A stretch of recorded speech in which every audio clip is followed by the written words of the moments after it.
പൂരത്തിന്റെ ആവേശം ഇങ്ങനെ ഓരോരോ നിറങ്ങളിലൂടെ നമുക്കിങ്ങനെ അറിയിച്ചുകൊണ്ടിരിക്കുകയാണ്. എന്തായാലും ഇത് നമ്മോടൊപ്പം ഇപ്പോൾ ഈ ഘട്ടത്തിൽ നമ്മോടൊപ്പം ഉള്ളത് കുറച്ച് നിങ്ങൾ ഡാൻസേഴ്സ് ആണല്ലേ?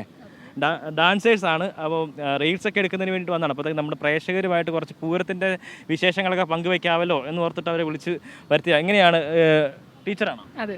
പേരെങ്ങനെയാണ്? എൻ്റെ പേര് നൈമ. ഞങ്ങളുടെ ക്ലാസ്സിൻ്റെ പേര് മണലൂർ നടരാജാസ്. അപ്പോൾ ഇന്ന് റഷൊക്കെ ആവണേക്കാൾ മുൻപ് കുട്ടികളെയൊക്കെ വന്ന് ചേർത്ത് ഒരു വീഡിയോ ഒക്കെ എടുക്കാമെന്ന് കരുതി ഇറങ്ങിയതാണ്. ക്യാമറ ക്രൂ ഒക്കെ ആയിട്ടാണ് വന്നേക്കുന്നത് ഇവർ കേട്ടോ. നമുക്ക് പേരെങ്ങനെയാ? ബിജേഷ്.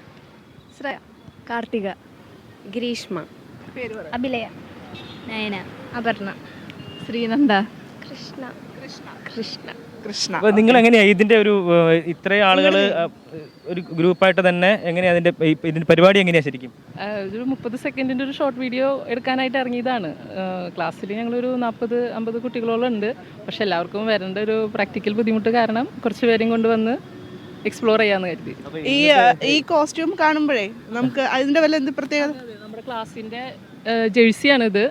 അപ്പോൾ നല്ല റഷൊക്കെ അല്ലേ? അപ്പോൾ എനിക്ക് BTS ഒക്കെ പോലെ തോന്നുന്നു. ഇവിടെ BTS ഫാൻസ് ഉണ്ടോ? ഉണ്ടല്ലേ? ഓക്കെ.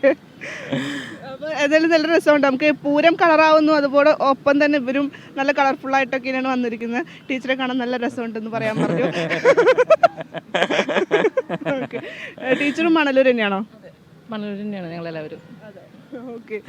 അപ്പോൾ ഇന്നത്തെ ഈ ഒരു സ്പെഷ്യൽ എന്താ ചെയ്യുന്നത്? നമുക്കൊരു ഈ ഒരു ഇന്ന് പൂരവുമായിട്ട് ബന്ധപ്പെട്ട് നിങ്ങൾ എന്തായിരിക്കും ചെയ്യുന്നത്? പൂരം ബേസ്ഡ് ആയിട്ടുള്ളൊരു ആൽബം സോങ് ലാസ്റ്റ് ടൈം അനിസാറ്, ഞങ്ങളുടെ പരിചയത്തിലുള്ള ഒരു സാറ് ഇറക്കാനായിട്ട് പ്ലാൻ ഉണ്ടായിരുന്നു. അപ്പോൾ അത് കുറച്ചൊരു ടെക്നിക്കൽ ഇഷ്യൂസ് കാരണം ഇങ്ങനെ ഡിലേ ആയതാണ്. അപ്പോൾ അതിൻ്റെ ഒരു 30 സെക്കൻഡ്സ് മാത്രം എടുത്തിട്ടാണ് റീൽ ചെയ്യുന്നത്. എന്തായാലും ഇത്തവണ ഈ തൃശ്ശൂരുകാരാണ്, മണലൂരുകാരാണ്. അപ്പോഴത്തേക്കും പൂരത്തിന് എല്ലാ തവണയും വരുമോ എന്ന് ചോദിക്കേണ്ട ഒരു കാര്യമില്ല. നിങ്ങൾ എല്ലാ തവണയും പൂരം നടത്തിപ്പുകാരാണ്.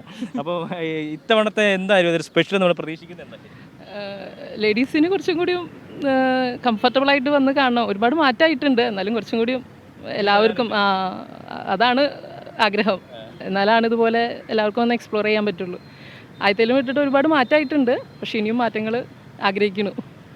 തീർച്ചയായിട്ടും അതൊരു പ്രധാനപ്പെട്ട നിർദ്ദേശമായിട്ട് തന്നെ നമുക്ക് മുന്നോട്ട് വെക്കാവുന്നതാണ്. സ്ത്രീകൾക്ക് ഏറ്റവും കംഫർട്ടബിൾ ആയിട്ട് തന്നെ പൂരം ആസ്വദിക്കാൻ, അതിൻ്റെ എല്ലാ തലങ്ങളിലും ആസ്വദിക്കാൻ കഴിയുന്ന ഒരു സാഹചര്യത്തിലേക്ക് വരണം. എന്തായാലും അവർ ഇന്നിപ്പോൾ പ്രത്യേകമായിട്ടുള്ള കോസ്റ്റ്യൂമൊക്കെ ധരിച്ച് പൂരം സ്പെഷ്യൽ ഒരു റീലൊക്കെ ചെയ്യാൻ വേണ്ടിയിട്ട് വന്നിരിക്കുകയാണ്. എന്തായാലും അത് നമുക്ക് സോഷ്യൽ മീഡിയയിലൂടെയൊക്കെ തന്നെ കാണാൻ വേണ്ടി കഴിയും. ആ ഒരു റീൽസിന് എല്ലാവരുടെയും സപ്പോർട്ടൊക്കെ ഉണ്ടാവണമെന്ന് നമ്മളും കൂടെ പറയുകയാണ്. അപ്പോൾ അതിൻ്റെ ഒരു ആവേശത്തിലേക്ക് അവർ പോകുന്നു. അപ്പം ഓക്കെ, പരിപാടി നടക്കട്ടെ.